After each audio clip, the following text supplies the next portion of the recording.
Hi friends, welcome back to my channel. So ఈ రోజు అయితే లైవ్ అప్డేట్స్ అయితే చాలా మంచి అప్డేట్స్ అయితే ఉన్నాయి. సో వీడియో అయితే చివరి వరకు చూడండి. నచ్చితే కనుక లైక్ చేయండి, షేర్ చేయండి. సో మళ్ళీ హౌస్ మేట్స్ అంతా మణికంఠని టార్గెట్ చేస్తున్నారా? అట్లనే ఈరోజు ఫుడ్ వచ్చింది. యష్మి ఎవరికి ఇచ్చింది ఫుడ్? నిఖిల్కి ఇచ్చిందా, మణికంఠకి ఇచ్చిందా? అట్లనే మనకు ప్రోమోస్ అన్ని రిలీజ్ అయిపోయాయి. సో ఫస్ట్ ప్రోమోలో మన మణికంఠ సూపర్ గా చేశాడు. సో శాస్త్రి లెక్క వాళ్ళ అతనికి జాతకం చూపించుకున్న లెక్క. సో చాలా అసలు మణికంఠ అనాల్సుకున్నవన్నీ అనేసారు. తర్వాత హౌస్ మేట్స్ మొత్తం మళ్ళీ మణికంఠకి జాతకం చెప్తారు. అప్పుడు వాళ్ళ లోపల ఉన్న అదేంటి ఆ గుణాలు, కకృతి గుణాలు అన్ని బయటకు వచ్చేసాయి. సో అదేంటనేది చూద్దాము. సో మార్నింగ్ అయితే నాకు శాస్త్రిలాగా చాలా బాగా చేశాడు, కరెక్ట్ గా మాట్లాడాడు, సెటైర్లు వేస్తున్నాడు. సీత అంటది నేను చీఫ్ అవుతానా, మళ్ళీ నేను మెగా చీఫ్ అవుతున్నా, నా 5-6 ముందుకే నీ రింగు వెంట్రికలు చేయలేక చచ్చిపోయినావు, ఇంకా మెగా చీఫ్ ఏమైతే ఉన్న వెంట్రికలు ఉడతాయి అన్నట్టుగా డబల్ మీనింగ్ తో మాట్లాడాడు. సో మస్తు అనిపించింది. సో అందరికి చాలా సెటైరిక్ గా మాట్లాడితే చాలా జోగా అనిపించింది. లైవ్ కూడా చాలా రసవత్తరంగా సాగింది. తర్వాత మణికంఠకి పృథ్వీ చాలా బాగా చెప్పాడు. ఏమని అంటే, నువ్వు చాలా బాగా చేస్తున్నావు, నువ్వు చాలా బాగా ముందుకెళ్తున్నావు. సో అన్నట్టుగా అంటే ఆడియన్స్ లో నీకు రీచ్ ఉంది అన్నట్టుగా మాట్లాడినట్టు అనిపించింది. అతనికి అర్థమైంది, నబీల్కి, పృథ్వీకి, నిఖిల్కి, మణికంఠకి ఫేమ్ పెరుగుతుందని అర్థమైంది. సీతకి అర్థం కాలే, నైనికకి అర్థం కాలే, విష్ణుకి అర్థం కాలే, యష్మికి అర్థం కాలే, ప్రేరణకి అర్థం, ఈ 5గురికి మాత్రం అసలు అర్థం కాలే. అతను ఎలిమినేట్ చేయాలని నైట్ అంతా లైవ్ లో చేసేయాలి, ఇతను ఎందుకు ఉంటున్నాడు అన్నట్టుగా బిహేవ్ చేస్తున్నారు. ఇంకా సీత ఏం చెప్తుందంటే, నాకు నెక్స్ట్ 1 వీక్ లో నువ్వు వెళ్ళిపోతావు అనిపిస్తుంది హౌస్ నుంచి, ఇంకా నువ్వు బయటికి వెళ్ళిపోతావు అన్నట్టుగా మాట్లాడుతుంది. అసలు ఆ అమ్మాయి ఇంకా నైనిక విష్ణు పోతుందని లేనేలేదు. ఇంకా మణికంఠనే తరిమేయాలి అన్నట్టు చూస్తున్నారు. ఈరోజు ఫుడ్ విషయంలో కూడా అంతే. పాపము యష్మి ఇట్లా కన్ఫ్యూషన్ రూమ్ కి రావాలని అంటే అంతకుముందు ఒక డిస్కషన్ జరిగింది. నబీల్, మణి, సీత, నైనిక ఒక దగ్గర కూర్చొని మాట్లాడుకుంటున్నారు. ఎవరు ఎలిమినేట్ అవ్వచ్చు, ఇంకా 5గురే ఉన్నాం, ఆదిత్య గారి పేరు వెళ్ళిపోయింది, 5గురే ఉన్నామని నబీల్ అంటాడు. సో నాకు తెలుసు ఎవరు వెళ్ళిపోతారని సీత అంటుంది. ఎవరు వెళ్ళిపోతారో నాకు తెలుసు. ఎవరు వెళ్ళిపోతారో సీత అని మణికంఠ అడిగితే సీత ఏమంటుంది, నువ్వు చెప్తే ఫీల్ అవుతావు, నేను చెప్పను నీకు అంటే ఏందన్నట్టు. మళ్ళీ మణికంఠనే పోతాడు, నువ్వే పోతావు అని చెప్పలేక చెప్తున్నట్టుగా చెప్తుంది ఆ అమ్మాయి. తర్వాత నబీల్తో ఒక దగ్గర కూర్చుంటుంది సోఫాలో. కూర్చున్నప్పుడు ఏమైంది అట్లున్నావు, ఏం ఆలోచిస్తున్నావు అని నబీల్ అడితే మణికంఠ అని చెప్తుంది. అంటే ఇంకా అదే ఆమె నైట్ లైవ్లంతా సావదొబ్బింది. లైవ్ వీడియో కూడా చేశాను, అది కూడా చూడండి, నైట్ లైవ్ది. సో ఆ వీడియోలంతా ముగ్గురు కలిసి సావదొబ్బిరు. మళ్ళీ ఈ రోజు కూడా ఆమెకు అదే మైండ్లో తిరుగుతుంది సీత. అసలు అబ్బాయి ఏమన్నా సీతన అసలు మణికంఠనైతే ఇట్లా పిచ్చిగా చేసేస్తున్నట్టు నాకు అనిపించింది. ఆమె అసలు అంత ఫస్ట్ బిహేవియర్ ఎట్లా మారిందో నాకు అర్థం కావట్లేదు. తర్వాత యష్మి ఇంకా అందరూ నిద్రపోతుంటే ఇంకా బిగ్ బాస్ నిద్ర వస్తుంది, జోడపాట పాడన్నా అంటే లేదు సాంగ్స్ వేయండి బిగ్ బాస్ అని అంటది యష్మి.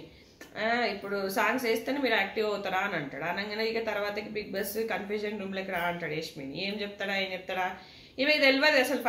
ఈమెను ఫస్ట్ వెళ్తాడు కాబట్టి బయట ఏం జరుగుతుంది అనేది తెలీదు. బయట టీవీలో వేసాడు ఆమె ఏం మాట్లాడుతుందని, అందుకే ఈ తింగర్ చేస్తుంది కాబట్టి ఈమెను ఫస్ట్ పిలిచిండు. సరే ఏం చేస్తున్నారు, ఎట్లున్నారు, అట్లున్నారు, మీకు ఎవరెవరు ఫ్రెండ్స్ అన్ని ఇట్లా అడుగుతాడు. మంచిగా జోవియల్గా అడుగుతాడు. ఆమె కూడా పెద్ద ఫీల్ అయిపోయి ఇంత క్యూట్గా అడుగుతున్నారు బిగ్ బాస్తో సోంగులు తిప్పి కూడా చెప్తుంది. ఇక తర్వాతకి వచ్చేసి మీకు ఈ హౌస్ ఎవరంటే ఇష్టం అంటే నిఖిల్, పృథ్వీ వీళ్ళు ఇష్టం అని చెప్తుంది. తర్వాతకి బయట పాపము పృథ్వీ ప్రేరణ అంటుంది అని అంటాడు. ప్రేరణ పేరు చెప్పదు యాక్చువల్గా. ప్రేరణ చాలా డల్ అయింది పాపం. సో చాలా బాధ అనిపించింది. ప్రేరణ పేరు అయితే చెప్పదు. ఇంకా నిఖిల్, పృథ్వీ అంటే ఇష్టము. ఇద్దరిలో ఎవరు ఎక్కువ అంటే ఇష్టం, నిఖిల్ అంటే ఇష్టం అని చెప్తుంది. తర్వాత ఫుడ్ అక్కడ ముందా ఓపెన్ చేసి చూడు 2 ఫుడ్లు ఉన్నాయి, మణికంఠ, నిఖిల్. అయ్యో ఏంటి బిగ్ బాస్ మణికంఠ నాకు అసలు నచ్చదు కదా, మణికంఠ అది పెట్టారు అంటది. ఇక తర్వాతకి మనకి మీరు ఎవరికి తీసుకెళ్ళాలనుకుంటున్నారు, ఫుడ్ వచ్చింది, ఇద్దరికి మెసేజ్ వచ్చింది అని చెప్తాడు. ప్రియాకేమో వాళ్ళ భార్య నుంచి వచ్చింది, నిఖిల్కేమో వాళ్ళ అమ్మ నుంచి వచ్చింది అని చెప్తాడు. తర్వాతకి నేను నిఖిల్కే తీసుకెళ్తాను బిగ్ బాస్ అంటది. గట్టిగా ఆలోచించు, మణికంఠ గురించి ఆలోచించట్లేదు అంటే, మణికంఠకి చాలా సపోర్ట్ ఉన్నాం మేము చాలా ప్రేమ చేస్తాం, చాలా ఇది చేస్తాము. సో నిఖిల్కి అది లేదు, నిఖిల్ లోలో ఉన్నాడు, నిఖిల్కి ఇచ్చేస్తా అంటది. బాగా ఆలోచించమని చెప్పినా కూడా ఇది బయట నుంచి Manikanta Yashmi please I want this అంటే, ప్రియా ఇండియాకి వచ్చేసిందా ఇట్లా అన్నట్టుగా, ప్రియా ఇండియాకి వచ్చేసి పంపింది, ప్రియా ఎందుకు ఇండియాకి వచ్చింది, ఇవన్నీ ఆయన మైండ్లో తిరుగుతూ ఉంటాయి. ఇక ఎటకేళ్ళకి బయటకి తీసుకొని వస్తుంది, ఇక నిఖిల్కి ఇచ్చేస్తుంది. ఇక నిఖిల్ ఎమోషనల్ ఫీల్ అవుతాడు. అతనికి మెసేజ్ వచ్చింది. ఆ మెసేజ్లో హింట్ ఏముందంటే నువ్వు ఎలా ఉన్నావు అలా ఉండు, ఎవరి కోసం మారకు అన్నట్టుగా మీనింగ్ ఉందన్నమాట. అంటే నువ్వు ఫస్ట్లో ఎట్లా ఆడుతున్నావు అట్లా ఆడు, ఎమోషనల్ అవ్వకు, ఎవరి కోసం మారకు అన్నట్టు మీనింగ్ వచ్చింది. మీకు ఎపిసోడ్లో చూపిస్తారు. సో ఆ మీనింగ్ హింట్ ఇచ్చారనమాట, నువ్వు ఎవరి కోసం మారకు అని. సో ఇక్కడ మళ్ళా మణికంఠకి సారీ మణికంఠ అని చెప్తుంది యష్మి. ఓకే సారీ మణికంఠ అంటది. సీత కూడా ఓదారుస్తుంది. ఇక తర్వాతకి పాప మణికంఠని అందరు ఇది చేస్తుంది. మణికంఠ మళ్ళీ నాది కనుక ఆపర్చునిటీ వస్తే నాకు ఇవ్వండి అని చెప్తే కూడా విష్ణు వీళ్ళంతా నువ్వు కంటెంట్ క్రియేట్ చేస్తున్నావు అని మళ్ళా విసుక్కుంటారు. ఇట్లా చేయడం వల్లనే కదా మణికంఠ క్రేజ్ పెరిగింది. మళ్ళీ అట్లనే చీప్గా చేస్తున్నారు అనిపించింది. తర్వాత యష్మి బయటకు వచ్చినాక టీవీలో చూపించారా అయ్యో అన్నట్టు ఫీల్ అయింది. ప్రేరణ పేరు చెప్పలేదు కదా, ప్రేరణ ఫీల్ అవ్వట్లేదు, ఏడవట్లేదు, అయితే నా ఫ్రెండ్ కాదని చెప్తుంటది సీతకి. ఈమెనే సారీ చెప్పాలా, సారీ ప్రేరణ నీ పేరు చెప్పలేదు అది అని ఈమె చెప్పాలా, ఆమెనే ఫీల్ అయ్యి ఏడితేనే ఫ్రెండ్ అంట. ఈమె మళ్ళీ సీతకి చెప్తుంది. ఏమన్నా సాడిజం ఆ యష్మిది. అమ్మో యష్మి మామూలు యష్మి కాదు. ఇంకా తర్వాతకి ఇంకా ఇది కాసేపు చాలా ఇక లైవ్లో ఇంకా మనీ ఫీల్ అయ్యేది, ఐ లవ్ యూ ప్రియా అని గార్డెన్ ఏరియాలోకి వెళ్ళి అరుస్తాడో అది చూపించారు. ఇంకా మనీని ఇంకెవరు అన్నారట, సీరియల్ యాక్టర్ లాగా చేస్తున్నావు అని అన్నారట. వెనక నుంచి వినబడ్డదంట నబీల్తో చెప్తా ఉంటాడు. తర్వాత ఇంకా పృథ్వీ అంటాడు నాది వస్తే నాకు ఇవ్వకండి, వేరే వాళ్ళకి చూస్ చేసుకోండి అంటాడు. యష్మి కూడా అంటది నాది వస్తే కనుక వేరే సీతది, నాది వస్తే కనుక సీతకి ఇవ్వండి, సీత వెరీ ఎమోషనల్ అని చెప్తుంది. ఇక తర్వాతకి పృథ్వీని పిలుస్తారు సెకండ్ టైం. యష్మి నిఖిల్ అంటే వీళ్ళకి ఈ పృథ్వీకి ఎవరిది వచ్చిందంటే, పృథ్వీ నీకు ఎవరంటే ఇష్టం అంటే యష్మి నిఖిల్ అంటాడు. విష్ణు పేరు చెప్పాడు.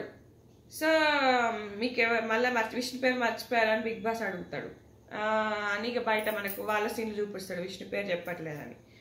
సో విష్ణుది వస్తుంది, నైనికది వస్తుంది. ఇక నైనికది విష్ణు చెప్పేస్తుంది కదా నాకు వస్తే కనుక నాకు ఇవ్వకండి, నైనికకి ఇవ్వండి. నైనికకు ఇడ్లీ సాంబార్ వచ్చింది, విష్ణుకేమో వాళ్ళ చెల్లెల దగ్గర నుంచి కర్రీ రోటీస్ అట్లా వచ్చాయి. విష్ణుకి చికెన్ కర్రీ అట్లా ఫ్రెండ్స్ నుంచి మెసేజ్ వచ్చింది. నైనికకేమో ఇడ్లీ సాంబార్ చట్నీ మెసేజ్ వచ్చింది. ఇక బాగా ఆడు, నువ్వు ఎట్లున్నావు అట్లున్నావు అని ఆమె ఇంటి ఇచ్చేస్తుంది.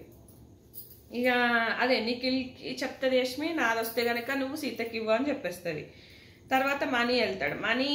మనీకి ఎవరు వస్తుందంటే యష్మిది పృథ్వీది వస్తుంది. కానీ అంటే నీకెవరంటే ఇష్టం అని అడుగుతాడు బిగ్ బాస్. నాకు నబీల్ నచ్చాడు అని చెప్తాడు. సో మళ్ళీ ఇక్కడ వీళ్ళు కామెంట్ చేస్తూ ఉంటారు నబీల్ నచ్చాడు అనగానే, నీకు నామినేషన్ ఉంటుంది చూడు, ఇక నెక్స్ట్ వీక్ నీ మీదనే ఉంటుందని నబీల్ పక్కన కూర్చొని వాళ్ళంతా కామెంట్ చేస్తూ ఉంటారు. తర్వాత యష్మికేమో ప్రాన్స్ కర్రీ, పృథ్వీకేమో చికెన్ రోటీలు ఇట్లా వెరైటీగా చేసి పంపించారు. అయితే పృథ్వీ మణికంఠ ఎవరికి ఇస్తావు అంటే పృథ్వీకి అంటాడు. బాగా ఆలోచించాలన్నా కూడా కానీ ఇక్కడ మణికంఠ గేమ్ ప్లాన్ మారిస్తే బాగుండేది.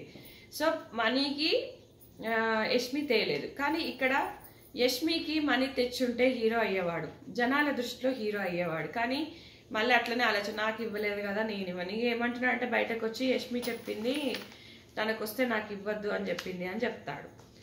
ఇక ఇది అయితే ఇక ఇప్పటి వరకు జరిగింది. ఇంకా లైవ్లో ఎపిసోడ్లో ఇంకా పూర్తిగా చూపిస్తారు మనకి. సో ఇది ఫ్రెండ్స్ ఈ వీడియో. అయితే ఇక్కడ ఇంకా ఈ యష్మి కానీ ఈ సీత కానీ ఇంకా వీళ్ళందరి దృష్టిలో ఇంకా మణికంఠనే సండే రోజు వెళ్ళిపోతాడని అనుకుంటున్నారు. ఈ నైనికకు విష్ణుకి కూడా ఏంటంటే మేము బాగానే ఆడాం కదా, మేము బాగానే ఉన్నాం కదా అని ఒక ఫీలింగ్ ఉంది. సో మనీనే వెళ్ళిపోతాడని ఒక ఇదిలో ఉన్నారు. తర్వాత మణికంఠను కూడా ఇష్టం వచ్చినట్టుగా అనడానికి కారణం ఏంటని నబీల్ చెప్తే, సో నీకన్నా వాళ్ళు వీక్ అని వాళ్ళు అనుకోవట్లేదు, అందుకే ఆ ట్రాన్స్లో ఉండేసి నిన్ను ఏదో ఒకటి అంటున్నారు. సో నువ్వు గట్టిగా ఉండు, నువ్వు ఎట్లున్నావో అట్లుండని నబీల్ చాలా బాగా చెప్తున్నాడు మనకి. సో అదైతే నాకు బాగా నచ్చింది. ఈరోజు అయితే ఎపిసోడ్ అయితే మీకు పొద్దున జ్యోతిష్యం చెప్పేది మాత్రం చాలా మందికి నచ్చుతుంది. అట్లనే ఈ ఫుడ్ విషయంలో యష్మి కూడా కొంచెం ఫ్రెండ్కే ఇస్తుంది. ఎట్లనే ఆమె నిఖిల్ ఫ్రెండ్ అని చెప్తుంది. యాక్చువల్గా నిఖిల్ ఫ్రెండ్ అని ఎట్లా చెప్పింది అనేది నాకు కూడా అర్థం కావట్లేదు. ఆమెకు ప్రేరణ ఫ్రెండ్, నిఖిల్ బయట కూడా తెలియదు ఫ్రెండ్ అని చెప్పింది. అదే కొంచెం ఇదిగా ఉంది, ఎందుకంటే గేమ్లు సపోర్ట్ చేస్తారని మేబీ వాళ్ళకు చెప్పిందేమో, ఫ్రెండ్ అని చెప్పిందేమో నాకు అనిపించింది. గేమ్ పరంగా ఆలోచించిందేమో అని నాకు అనిపించింది. సో మరి మణికంఠ గురించి అయితే వాస్తవాలు తెలియదు. ఆ భార్యతో బ్రేకప్ అయింది అంటాడు. సో వాళ్ళ ఆవిడ కూడా ఇతని గురించి ఏం పోస్టులు పెట్టదంట, వ్యతిరేకంగానే పెడుతుంది ఆ అమ్మాయి. మరి మరి వీళ్ళ మధ్యలో ఏంటి అనేది తెలియరావట్లేదు, చూడాలి. సో ఈరోజైతే ఎపిసోడ్ బాగుంటుంది. సో అది కూడా చేస్తాను ఫ్రెండ్స్, అది కూడా లైక్ చేసి చూడండి friends. Thank you friends, thank you for watching.